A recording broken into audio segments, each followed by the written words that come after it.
Fear is universal. We all experience it. And today I want to talk with you about staying fearless and conquering those fears that might be holding you back from the life you truly deserve.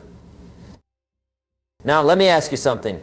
Have you ever had an opportunity come your way, something that excited you, something that could have changed your life, but you let it slip away because you were afraid? Maybe you were afraid of failure. Maybe you were afraid of success. Maybe you were afraid of what others might think. Or maybe you were afraid that you simply weren't good enough. If you answered yes, don't feel bad. You're in good company. Every single person in this room, including myself, has felt that way at some point. But here's what separates the successful from the unsuccessful, what they do with that fear. You see, fear is not meant to be a prison. Fear is meant to be a compass. It points toward the areas of your life that need attention, that need growth. The successful among us understand that on the other side of fear is growth. And on the other side of growth is opportunity. And on the other side of opportunity is the life you've always dreamed of living. I remember when I was just starting out, I was terrified of public speaking. Absolutely terrified. My palms would sweat, my heart would race, and my mind would go completely blank. But I knew that if I wanted to share my message with more people, if I wanted to make a bigger impact, I had to face that fear. I couldn't go around it. I couldn't go under it. I had to go through it. And that's the first principle I want to share with you today. The only way out is through. Most people spend their entire lives trying to avoid fear. They construct elaborate systems and excuses to ensure they never have to face the things that scare them. But what they don't realize is that by avoiding their fears, they're also avoiding their growth, their opportunities, and ultimately their dreams. The only way to conquer your fears is to face them head on, to walk directly into them. To say, yes, I'm afraid, but I'm going to do this anyway. Now, I'm not suggesting that you should be reckless. I'm not suggesting that you should jump out of a plane without a parachute just because you're afraid of heights. What I am suggesting is that you should identify the fears that are holding you back from your goals and then take measured, consistent action to overcome them. If you're afraid of public speaking, start by speaking up more in meetings. If you're afraid of rejection, start making one sales call each day. If you're afraid of financial risk, start by setting aside a small amount of money each month to invest. Small, consistent actions compound over time. And before you know it, the very things that used to paralyze you with fear become second nature. You know, I've always said that if you work harder on yourself than you do on your job, your income will take care of itself. The same principle applies to fear. If you work harder on conquering your fears than you do on avoiding them, your courage will take care of itself. And that brings me to my second principle. Fear diminishes in the face of knowledge. One of the primary reasons we fear certain things is because we don't fully understand them. We fear the unknown, but when we take the time to educate ourselves, to become knowledgeable about the things that scare us, those fears begin to lose their power. If you're afraid of investing in the stock market, read books about investing, take a course. Talk to successful investors. The more you understand about how the market works, the less intimidating it becomes. If you're afraid of starting a business, study successful business models. Learn about marketing, sales, operations. The more you understand about how businesses function, the more confident you'll become in your ability to start one. Knowledge truly is power.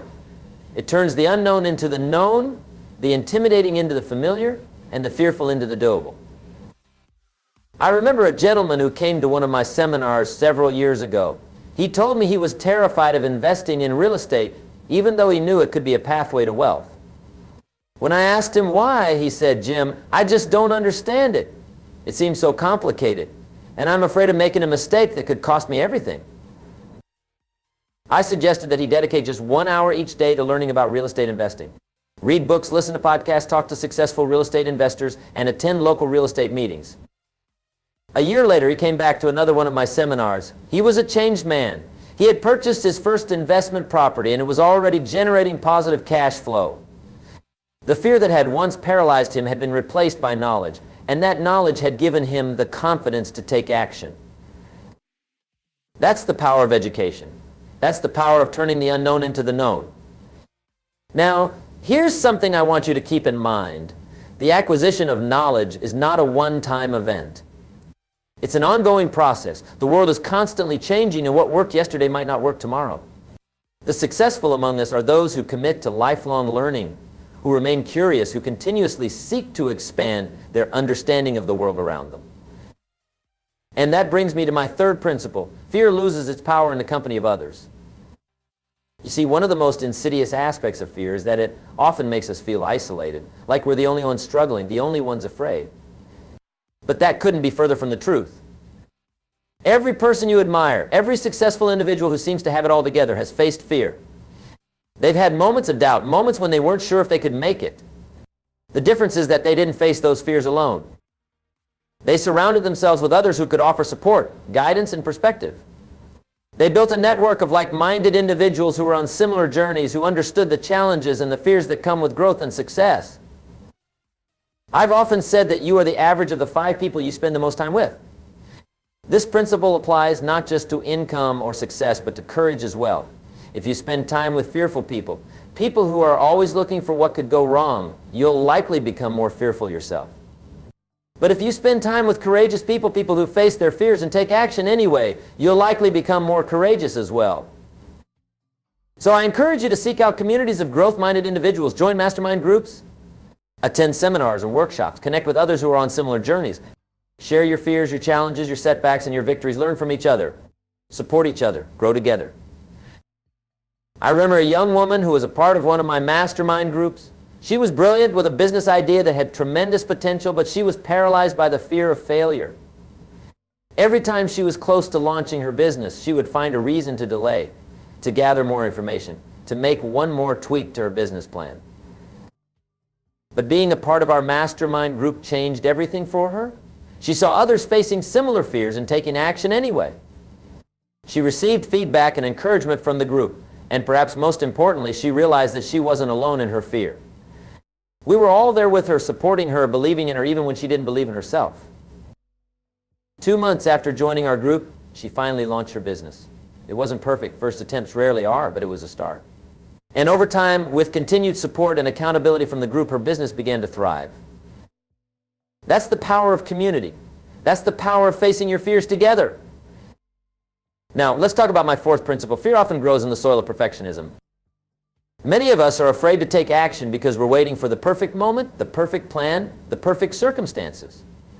We tell ourselves that once everything is just right, then we'll be ready to move forward. But here's the truth: perfect is the enemy of done. The successful among us understand that action beats inaction every time. They understand that it's better to take imperfect action now than to wait for perfect action later, because later often never comes. I'm reminded of a quote by General George S. Patton: "A good plan violently executed now is better than a perfect plan executed next week." This principle is true in war, in business, and in life. Think about the major innovations that have shaped our world. They weren't born perfect. They evolved over time through a process of trial and error, feedback and adjustment. The first automobiles, the first airplanes, the first computers, they were all rudimentary compared to what we have today. But they were a start, and without that start, we wouldn't have the advanced versions we enjoy now. The same is true for your dreams, your goals, your ambitions. They don't need to be perfect to be valuable. They just need to exist to be brought into the world so they can evolve and improve over time. So if perfectionism is feeding your fear, if it's keeping you stuck in the planning phase instead of the action phase, I encourage you to adopt a new mantra: progress over perfection. Commit to taking small, consistent actions every day, even if they're not perfect. Over time, those small actions will compound, leading to significant results. This brings me to my 5th principle: fear often disguises itself as practicality. Have you ever had a dream, an idea, a goal that excited you, that made you come alive, only to talk yourself out of it because it wasn't practical? Maybe you wanted to start a business, but you told yourself it wasn't practical because you had bills to pay. Maybe you wanted to pursue a passion, but you told yourself it wasn't practical because you didn't have enough time. Maybe you wanted to make a bold move, but you told yourself it wasn't practical because it was too risky. Now, I'm not suggesting that practicality isn't important. We all have responsibilities and constraints that we need to consider. But too often what we label as practical is really just fear in disguise. It's fear of the unknown, fear of failure, fear of stepping outside our comfort zones. The truly successful among us understand how to balance practicality with possibility. They understand how to honor their responsibilities while still pursuing their dreams. They find creative ways to make the impractical practical, to turn dreams into realities. I remember a conversation I had with a gentleman who wanted to start his own business but kept telling himself it wasn't practical because he had a family to support. When I dug deeper, it became clear that he was using his family as an excuse to avoid facing his fear of failure.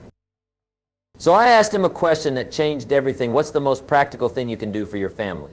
In the long run, stay in a job that limits your income and fulfillment. Or build a business that could provide financial abundance and show your children what's possible when you have the courage to follow your dreams. Put in those terms, starting a business wasn't just a dream, it was the most practical thing he could do for his family. But it required him to see past his fear, to recognize that what he had been calling practical was really just a limitation he had placed on himself. So if you find yourself dismissing dreams or opportunities because they're not practical, I encourage you to dig deeper. Ask yourself if practicality is really the issue or if fear is the root cause. And remember, the most practical thing you can do for your future self is to face your fears today. Now, let's talk about my sixth principle. Fear feeds on negative self-talk. The way we talk to ourselves has a profound impact on our courage, our confidence, and our ability to take action in the face of fear.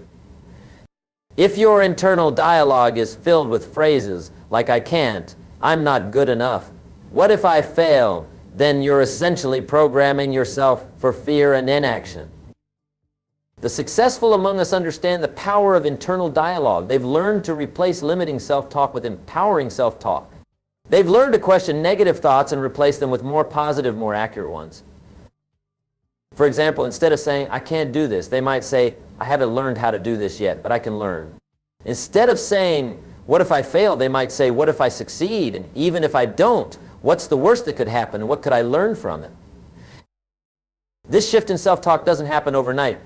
It requires conscious effort, constant vigilance, and regular practice. But over time, as you replace negative self-talk with positive self-talk, you'll find that your fears begin to lose their power.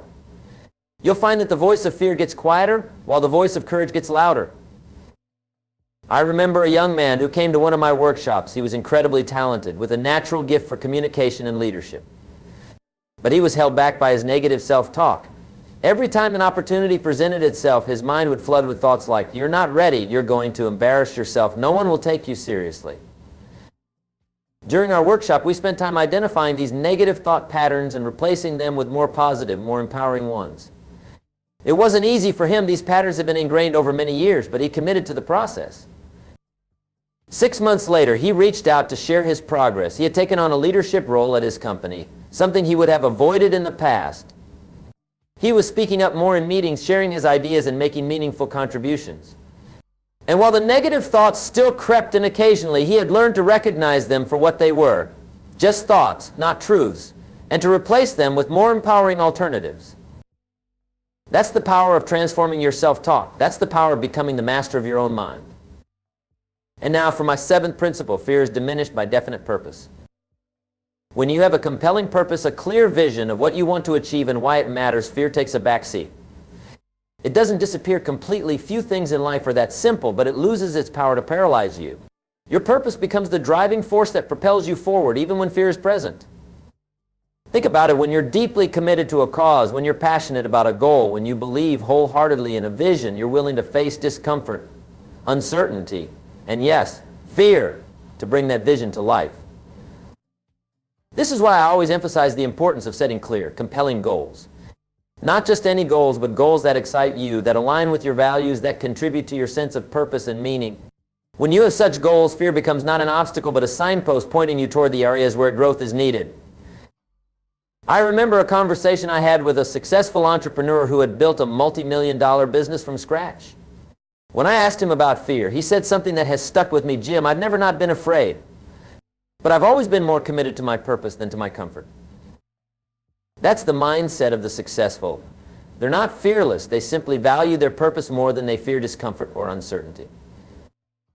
So if fear is holding you back, I encourage you to clarify your purpose.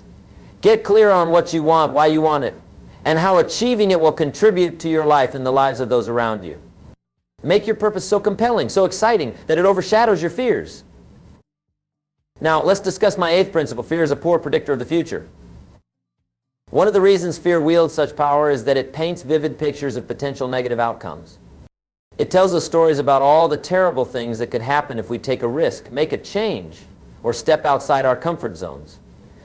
But here's the truth. Fear is a pessimistic fortune teller, consistently overestimating the likelihood and severity of negative outcomes while underestimating our ability to handle challenges. Think about your own life. Think about the times when you were afraid to do something but did it anyway. How often did your worst fears come true? And even when challenges did arise, how often were you able to handle them better than you expected? Most of us discover that our fears are much worse than our realities. We create elaborate disaster scenarios in our minds, most of which never materialize. And even when difficulties do arise, we find that we're more resilient, more resourceful, and more capable than our fears gave us credit for. I remember a gentleman who was terrified of leaving his secure job to start a consulting business. He had a list of fears a mile long. What if he couldn't find clients? What if he couldn't pay his bills? What if he had to crawl back to his old employer and beg for his job back? Despite these fears, he decided to take the leap. And yes, he faced challenges. It took longer than expected to build a stable client base. There were months when money was tight, but none of the catastrophic scenarios he had imagined to pass. He never had to beg for his old job back. He never went bankrupt. He never lost his home. In fact, within 2 years, his consulting business was thriving, providing him with more income, more flexibility, and more fulfillment than his previous job ever did. His fears had been poor predictors of his future. So the next time fear paints a grim picture of what might happen if you take a risk or make a change, remember to question that picture. Ask yourself, is this fear based on facts or assumptions? Is it accurately predicting the future, or is it catastrophizing? And even if challenges do arise, am I capable of handling them? More often than not, you'll find that your fears are overblown and your capabilities are underestimated. For my 9th principle, fear is transformed through consistent action. Many people believe that they need to wait until their fear subsides before they can take action. They think, once I'm no longer afraid, then I'll start that business, have that difficult conversation, make that bold move. But that's not how courage works. Courage isn't the absence of fear, it's action in the presence of fear. And the more consistently you act in the face of fear, the more that fear transforms into confidence. Think about learning to ride a bicycle. The first time you got on a bike, you were probably afraid of falling. But you didn't wait until that fear disappeared before you started pedaling. You felt the fear, and you pedaled anyway. And with each successful ride, your fear decreased while your confidence increased. Eventually, riding a bike became second nature, something you could do without even thinking about it. The same principle applies to all areas of life. The fears that seem insurmountable now can be transformed through consistent action. Each time you face a fear and take action anyway, you're building your courage muscle. You're proving to yourself that you can feel fear and still function, still move forward, still succeed. I remember a woman who came to one of my seminars. She had a dream of creating online courses, but she was terrified of being on camera. The thought of recording herself made her physically ill with anxiety, but she had a message she believed in, a message she felt could help others, so she committed to facing her fear. She started small, recording short videos that only she would see. Then she shared them with a trusted friend for feedback. Then she created a short course for a small, supportive audience. With each step, her fear didn't disappear, but it became more manageable. And more importantly, her confidence grew. After a year of consistent action, she had created multiple successful courses and had built a thriving online business. The fear that once paralyzed her had been transformed through consistent action. So if you're waiting for your fear to subside before you take action, I encourage you to flip that equation. Take action consistently and your fear will subside as a result. For my 10th principle, fear is often a signal that you're on the right track. This might sound counterintuitive, but bear with me. When you're pushing the boundaries of your comfort zone, when you're pursuing growth and expansion, when you're moving toward your dreams, fear is a natural companion. It's a sign that you're not settling, that you're not playing small, that you're stretching yourself in ways that lead to growth. The absence of fear, on the other hand, can sometimes be a warning sign. It might indicate that you're staying too comfortable, too familiar, too safe. It might suggest that you're not challenging yourself enough, not reaching for your full potential. I'm reminded of a quote by the novelist John A. Shedd, "A ship in harbor is safe, but that's not what ships are built for." You were built to stay safe in the harbor of comfort and familiarity. You were built to sail the open seas of possibility, even when those seas get rough, even when the journey involves fear. Now, I'm not suggesting that you should constantly feel afraid. That's not a healthy way to live. But I am suggesting that if you never feel fear, if all your decisions and actions feel completely safe and comfortable, you might be limiting your growth and potential. I remember a conversation I had with a successful business owner who had built an empire from scratch. When I asked him about the role of fear in his journey, he said, "Jim, I've learned to see fear as a compass. When I feel fear, I know I'm heading in the direction of growth. And growth is where the opportunities lie. So the next time you feel fear, before you retreat back to the familiar, ask yourself, is this fear pointing me toward growth?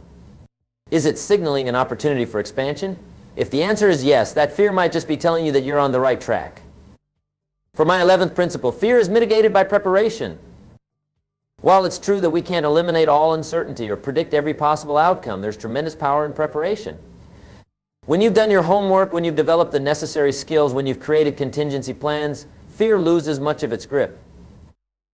Think about it from a practical standpoint. If you're afraid of public speaking, but you've practiced your speech hundreds of times, if you know your material inside and out, if you've anticipated potential questions and prepared thoughtful answers, your fear, while still present, will be far less debilitating than if you were to walk on stage completely unprepared. The same principle applies in business, in relationships, in any area of life where fear might hold you back. Preparation doesn't eliminate fear, but it does give you a solid foundation from which to face it. I remember a young entrepreneur who was terrified of pitching his business to potential investors. The thought of standing in front of a room full of successful, scrutinizing business people made his heart race and his palms sweat. But instead of letting that fear paralyze him, he channeled it into preparation.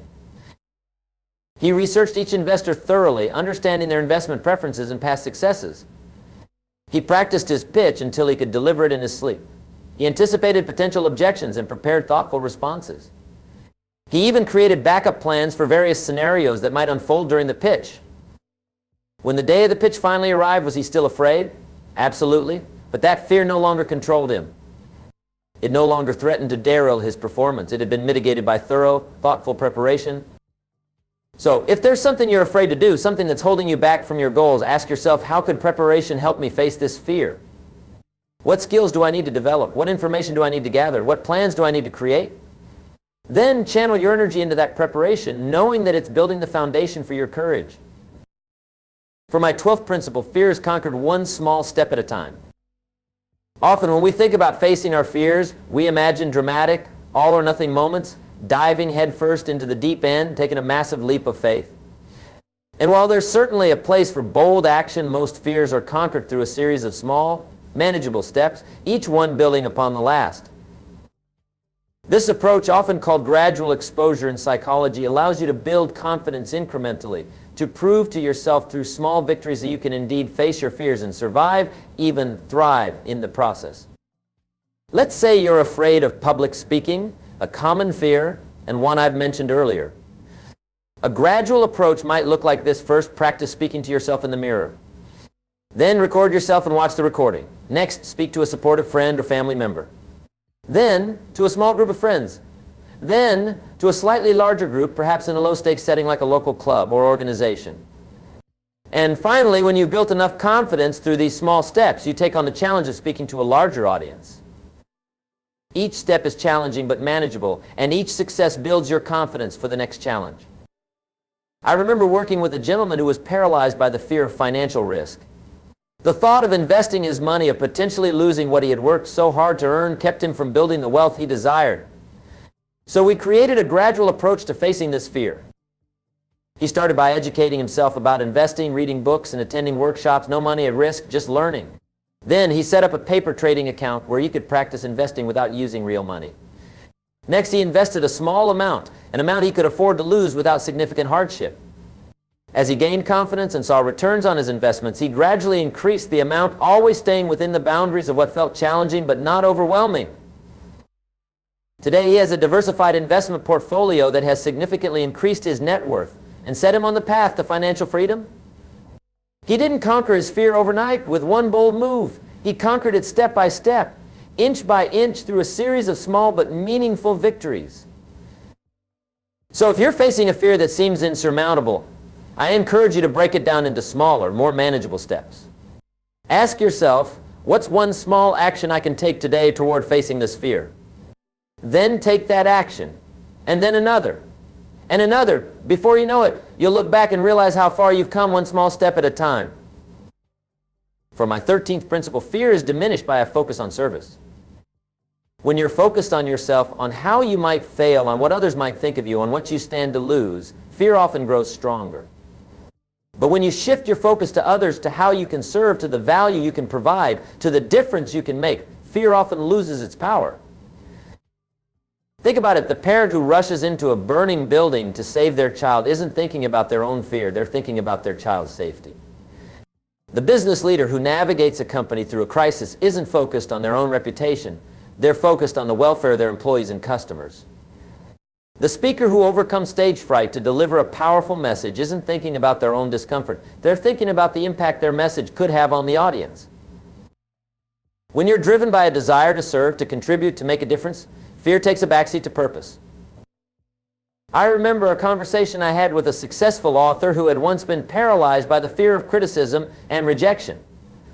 She told me that the turning point came when she stopped focusing on how her work would be received and started focusing on how it could help others. I realized that if my book could help even one person through a difficult time, if it could offer comfort or insight or hope to someone who needed it, then it was worth facing my fear of criticism, she said. When I shifted my focus from myself to my readers, from my fear to their needs, writing became less about exposing myself to potential criticism and more about offering something of value to others. Our first book went on to become a bestseller, touching the lives of not just one, but thousands of readers. And while she still feels a twinge of fear with each new book she releases, that fear no longer stops her from sharing her gifts with the world. So, if fear is holding you back, I encourage you to shift your focus from yourself to those you can serve. Ask yourself, who needs what I have to offer? Whose life could be improved by my gifts, my knowledge, my presence? When you focus on service, on the value you can provide, fear loses much of its power to hold you back. For my 14th principle, fear is transformed by perspective. The way we perceive our fears, the meaning we assign to them, the stories we tell ourselves about them, can either empower us or diminish us. The successful among us have learned to reframe their fears, to see them not as barriers but as opportunities, not as warnings to retreat but as invitations to grow. I remember a conversation I had with a successful entrepreneur who told me I used to see fear as a warning sign, a red light telling me to stop. Now I see it as a green light, signaling that I'm about to enter a territory rich with opportunity. This shift in perspective didn't happen overnight. It came through experience, through repeatedly facing fears and discovering that on the other side of fear was not disaster, but growth, not failure, but learning, not loss, but gain. The same entrepreneur shared another powerful perspective shift. I used to ask myself, what if I fail? Now I ask, what if I don't try? What opportunities might I miss? What potential might go unfulfilled? What regrets might I have? This simple change in questioning transformed his relationship with fear. It didn't eliminate the fear. Few things in life are that straightforward, but it changed the way he responded to it. It changed the choices he made, the actions he took, and ultimately the life he created. So if fear is holding you back, I encourage you to experiment with different perspectives. Could your fear be telling you something important about what you value? Could it be pointing you toward an area of potential growth? Could it be a natural part of the journey toward your goals, not an obstacle but a companion? By changing your perspective on fear, you can transform it from a barrier to a bridge, from an enemy to an ally, from a stop sign to a starting line. For my 15th principle, fear is conquered through self-belief. At the core of many fears is a fundamental question, am I capable? Can I handle the challenges, the setbacks, the unknowns? Do I have what it takes to succeed, to recover from failure, to adapt to change? In short, do I believe in myself? The successful among us have developed a deep, abiding belief in their own capabilities. Not a belief that they'll never fail, that would be naive. Not a belief that they have all the answers, that would be arrogant. But a belief that they can learn, that they can grow, that they can persevere through challenges and emerge stronger on the other side. This self-belief isn't born of blind optimism. It's born of experience, of facing difficulties and finding a way through, of falling down and getting back up, of proving to oneself through action and perseverance that challenges can be overcome and goals can be achieved. I remember a conversation I had with a woman who had built a successful business after experiencing multiple setbacks and failures. When I asked her about the role of self-belief in her journey, she said, Jim, my belief in myself wasn't something I started with. It was something I earned through constantly showing up, through doing the hard things, through proving to myself that I could handle whatever came my way. Her words highlight an important truth. Self-belief isn't just a thought or a feeling. It's a practice, a habit, a way of showing up in the world. It's built through consistent action, through facing fears, through faking risks, through learning from failures and building on successes. So, if you struggle with self-belief, if the voice in your head often tells you that you can't, that you're not good enough, that you don't have what it takes, I want to encourage you to start small. Set a modest goal and achieve it. Then set a slightly bigger goal and achieve that too. With each achievement, your self-belief will grow. With each challenge overcome, your confidence will increase. And as your belief in yourself grows stronger, you'll find that your fears begin to lose their power. They don't disappear completely. Remember, courage isn't the absence of fear, but they no longer control your actions or limit your possibilities. Stay fearless isn't about never feeling fear. It's about not letting fear dictate your choices, your actions, your life. It's about acknowledging the fear, respecting it for what it's trying to tell you, and then making the choice to move forward anyway, guided not by fear, but by purpose, by passion, by a vision of what's possible. I believe that within each of us is a reservoir of courage waiting to be tapped. I believe that with the right mindset, the right strategies, and consistent action, you can transform your relationship with fear from one of paralysis to one of empowerment. You can learn to see fear not as an enemy to be avoided, but as a companion on the journey toward your best self, your best life. You can learn to use fear as a compass, pointing you toward the areas of growth that will yield the greatest rewards. Remember, the goal isn't to eliminate fear from your life. That's neither possible nor desirable. The goal is to build your courage muscle so strong, so resilient, that when fear arises, you can acknowledge it, learn from it, and then take action anyway. In the words of Nelson Mandela, I learned that courage was not the absence of fear, but the triumph over it. The brave man is not he who does not feel afraid, but he who conquers that fear. Today, I challenge you to take one small step toward conquering a fear that's been holding you back. It doesn't have to be a giant leap. Remember, fear is conquered one small step at a time. Just take one action, however modest, that moves you toward your goal, toward your vision, toward the life you truly desire. And then tomorrow, take another step, and another the day after that. Before you know it, you'll look back and marvel at the distance you've traveled, at the fears you've conquered, at the person you've become. The journey toward a fearless life isn't always easy. There will be moments of doubt, moments of discomfort, moments when you'll be tempted to retreat back to the familiar. But I believe in you. I believe that you have within you everything you need to face your fears and create the life you deserve. Stay fearless, my friends, not because you never feel fear, but because you never let fear have the final word. You know, as I've traveled around the world speaking to thousands of people, I've come to a profound realization: the quality of our lives is directly proportional to the amount of uncertainty we can comfortably live with. The more comfortable we become with uncertainty, with the unknown, with the risk of failure or rejection, the more freedom we have to pursue our dreams, to express our true selves, to live without the constraints of fear.